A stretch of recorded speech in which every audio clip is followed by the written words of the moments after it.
Hey,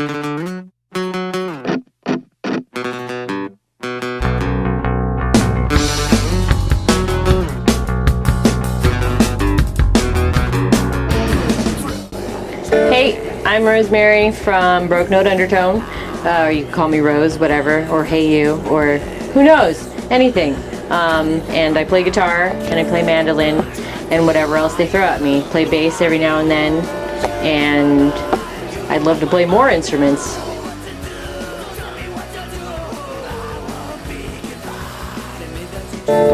Oh gosh, let's see. Technically, I got my first guitar when I was 11 or 12. I dabbled it in a little bit, then tossed it away for a while, dabbled it again in high school. Never really got too into it. Learned how to play a few things, and then I didn't get into it hardcore until this band, really. I actually started off as the bass player, and then when we got Brandon, I started playing guitar, so I had to learn how to play better really quickly.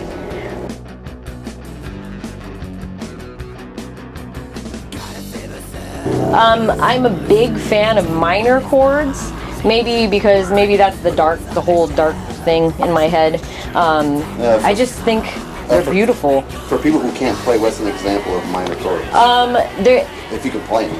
I don't know if you can hear, but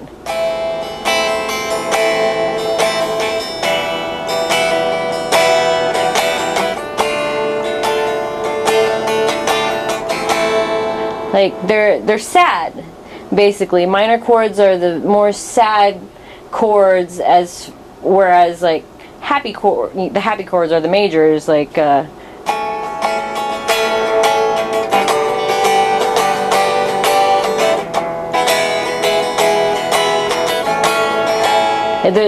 I don't know, I just don't really relate to the happy chords as much, I guess.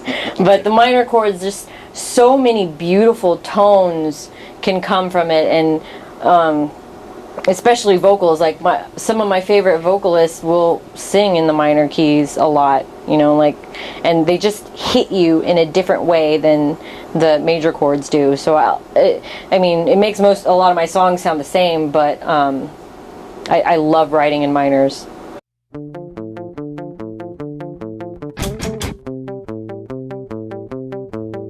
Yes, I do, because it's kind of funny. It's a lot easier to write a dark song than it is to write a happy one. Because if you listen to our music, you're like, oh, that sounds, you know, that's so happy and whatever. But if you really look into the lyrics, like, wow, that's a pretty messed up song. It's just, maybe it's easier to feed off of the darkness, because I mean, like, when you're happy, you're like, you know, I don't want to write music, I want to go out and splash in the water or something. You don't want, but then when you're like upset or depressed, then it just kind of flows out of you easier, you know.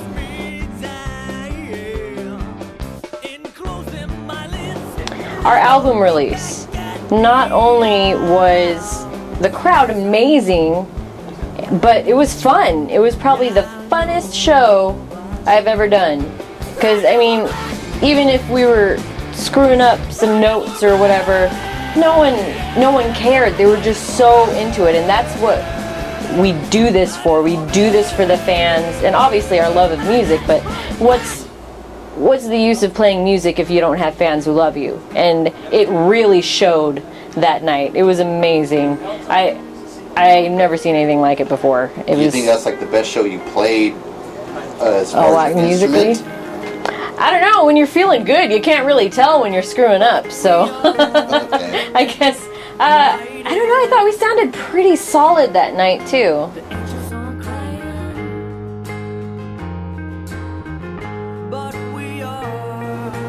The biggest problem with the local music scene is just people aren't pumping shows like they used to.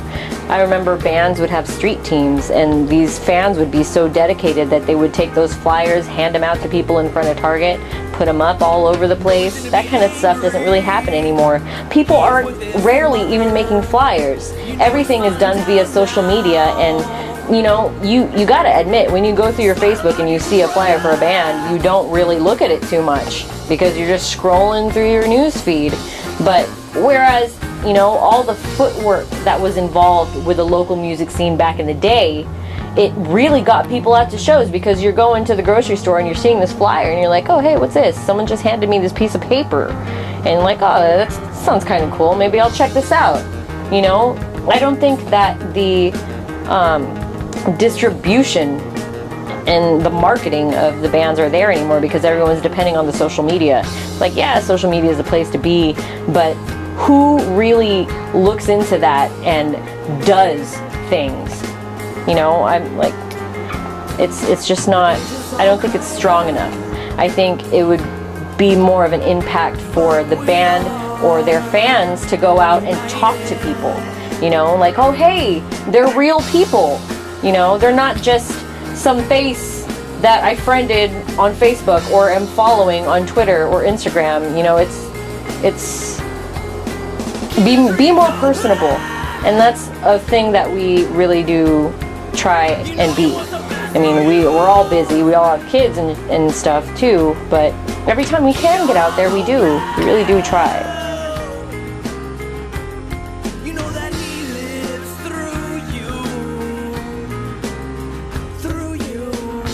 Yeah, you know, it's a double-edged sword.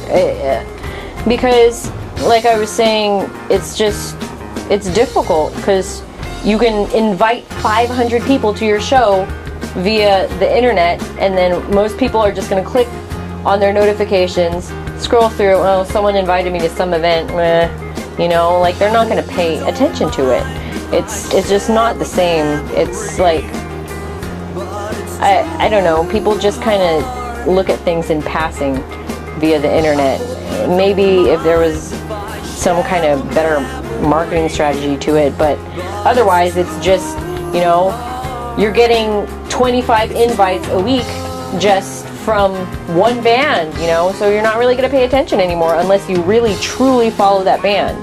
It's not the best way to gain new fans. Maybe it's a good way to maintain your fans, but not to gain new ones. If you want to get more people out there and get your music out there, you really need to put the footwork in.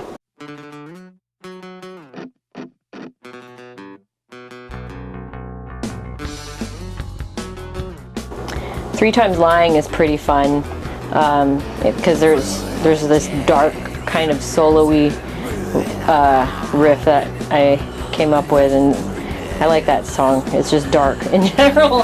Hey, there we go, back again with the dark stuff. But I also really love to play Fireline, because that one's just fun. You could just let yourself go on that one. And if you've seen us live, you see how many collisions have almost happened between Seven, Brandon, and I. And because we're just jumping all over the place, running around in circles and going nuts. And I just love any song that brings that kind of energy and that can get the crowd into it too.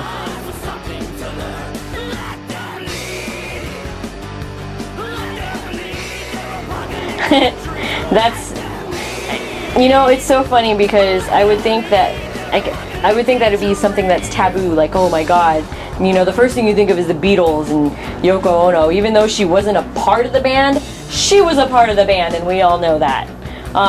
But it was kind of cool, because he actually got me a bass for my birthday. What was it, 4 or 5 years ago, something like that. I was like, hey, congrats, you're a bass player. And that was a shock, obviously, because I couldn't play bass. And, you know, it actually just flowed really well. There were a few times where I have to tell him, treat me like a band member, not as your woman. But, you know, it's not as bad as you would think it would be. And I've come to notice that there's a lot of other bands out there that have couples in the band, and they do well. And, you know, I don't think it's so taboo anymore. Well, thanks for taking the time to listen to my boring life. And check us out. Check out our album. I don't have one around, but it's called This End Up, and we're working on our new album now, and I hope to see you at some shows, and may the force be with you. Good night.